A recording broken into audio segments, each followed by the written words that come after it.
it's Handy Mandy. This week's episode is going to be a little different. Although my original intention was to make a rustic fence, I'm only going to be doing something different. I'm going to be doing coasters.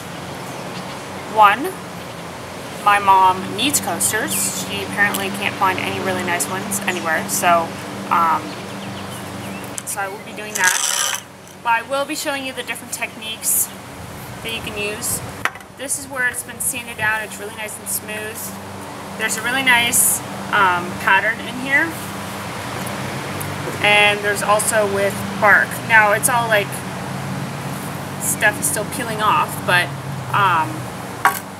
you can choose the different elements that you want. And the second reason that I'm changing from a fence to coasters is because it took me a long enough time, like it would take me like hours just to do like those sections at a time. So to do enough for even just a small section of a fence, it's going to take me like weeks with the amount of time that I have of work and doing these videos for you guys. So I am just going to do something a little bit more simpler. Sometimes the plans that I make are, I don't even think realistically in how long it's going to take. I just think, oh, I'm going to get it done in like 2 seconds, but because I'm doing it by hand, it's going to take forever. So I'm going to bring this up close so you guys can see this, what I think is an interesting pattern.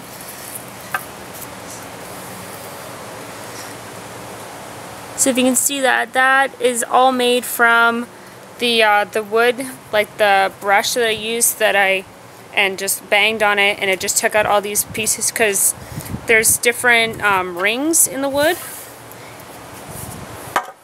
You know, like well, you can't really see it because I've cut it, but you know, the rings that show how many years it's been growing. So it's kind of gotten to like it's chipped down to some under layers so that it creates this kind of 3D effect. And then if you look down here, once you have it a little bit more smooth and it's not as chunky, unless you want it like that, you can glaze it over and it has a really, really nice effect. Alright, so what I've done is I've sawed off the end, and it's broken off into pieces because there were little slits in the wood. So, which is fine because, I'll show you this. See, there's some little broken pieces, and so it becomes broken at the top. And the glass is bigger than the edge of my stick, which means I need to make it bigger anyways. So, what I'm going to do is I have a candle here, which is just an all-purpose candle from the dollar store. I also have a pack of multi-crayons. Yes, this is the Disney Princess, but it's got lots of colors if I want to make it funky. So because they're uneven on the bottom, because there's part of it that I cut off because the edge of the stick was uneven, what I'm going to do is I've made this kind of mold using this glass as a rough size. So here it is. So there's a double layer of tissue paper, or not tissue paper, aluminum foil, and there's some wire I got from the dollar store. There's like 82.3 meters of fibercraft wire. It's really, really small, and that is 270 feet for you who are going by feet. So I've kind of made this wire frame around the bottom so it keeps its shape, and I'm just, even though I've lowered it from the base, I'm trying to make sure to not distort it because I want it to be round. So what I'm going to do is I'm going to fill in the gaps between them with the wax, either plain, white, maybe you could put, you know, color dyes in if you want it to look like a tie-dye effect, or use the crayon, which is going to be more solid. I'm just going to go with the plain because my mom wants me to color it or paint it, or, you know, it's more classic, I guess. So I'm going to do that, and then I have this kit,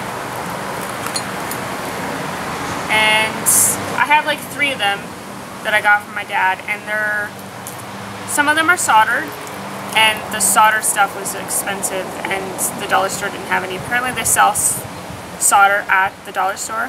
I think that's what it is, solder. Yeah.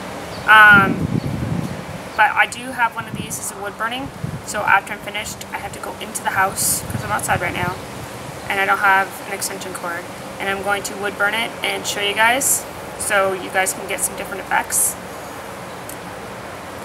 If you have a solder, you can either put a pattern like of metal on the top, or like on a flat surface that you've smoothed down, or you can use some carving. This is more like a craft one, but it's still sharp enough that it can work on your wood. And this one came in a kit. It's Westcott 5 cutters in one. It's originally $25, but I got it on sale at Fabricland. And it comes with a whole bunch of different kinds of heads, so that I can do different shapes into my wood, so that I can get like an inlaid pattern. And then if I want to use the solder, I can put the metal into there, so then it looks like it's inset with the wood. And then when you finish, it's going to be smooth, the wood and the metal together.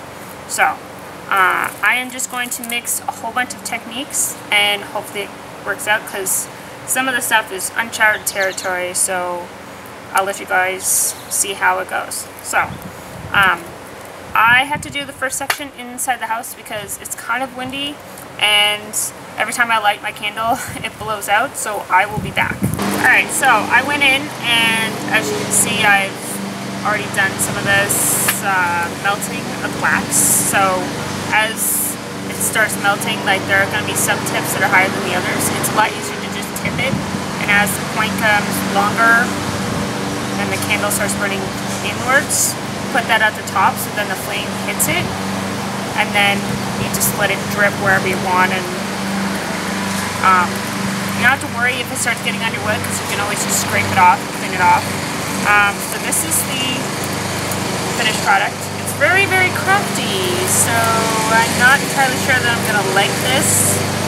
It is something different. Sometimes you think of an idea and it doesn't always work out.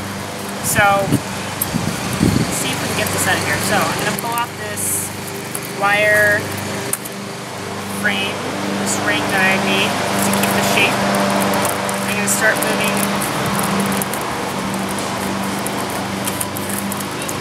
pulling away the aluminum foil.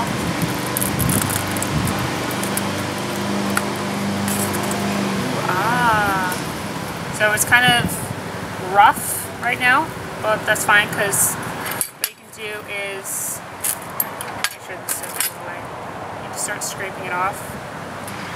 This is kind of what it looks like. It's still very crinkly on the bottom.